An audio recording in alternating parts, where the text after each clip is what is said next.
Hey guys, it's Chelsa Messenger with Picks and Parlays. Today we are talking betting basics. If you're new to betting and you want to learn something, stay tuned because we've got you covered. Don't forget to like, subscribe, and hit the bell if you want notifications every time we post a new video, especially when it comes to baseball. We've got Craig Trapp joining us to talk some of the simple basics of betting for people who are beginners and need a little help.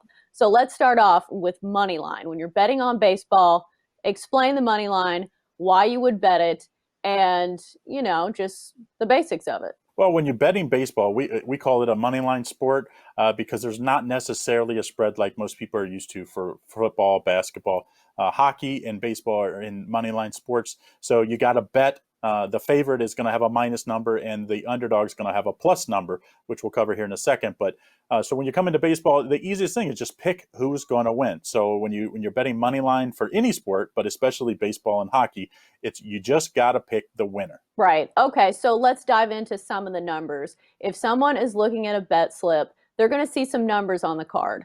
Let's go with Team A is minus 130 versus Team B at plus 110. Break that down for us for, simple English. Well, basically, we use it in increments of 100.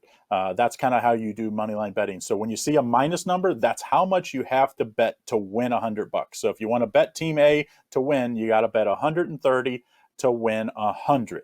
Of course, if you go up to the betting window, you just want to say, I want to take money line, Team A. You can give them any a dollar amount, and they'll figure the math out for you. But the easy math is always if you bet, you give that minus number, and that's how much you're going to win for every $100 you bet. If it's Team B, they're the underdog. When you see that plus number, you only have to bet 100 to win that plus number. So 100 to win 110.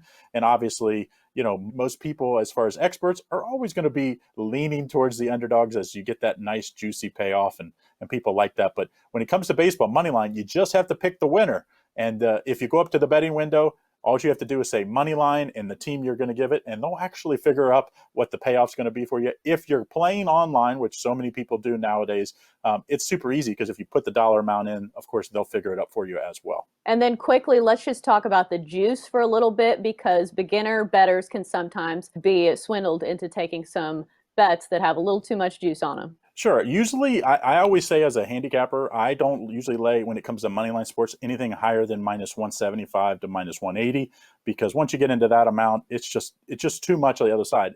If I see that, I usually just don't bet the game if I like the favorite. If I like the underdog, when you can get over in my estimation, when you get over plus 130 and you like an underdog, those are really juicy because you don't have to hit very many of these to have you don't even have to hit over 500 if you think about it if you're betting the plus numbers. All right, we're going to wrap it up there. That is your betting basic layout with Craig Trapp. Thanks for joining us and thanks for all your insight.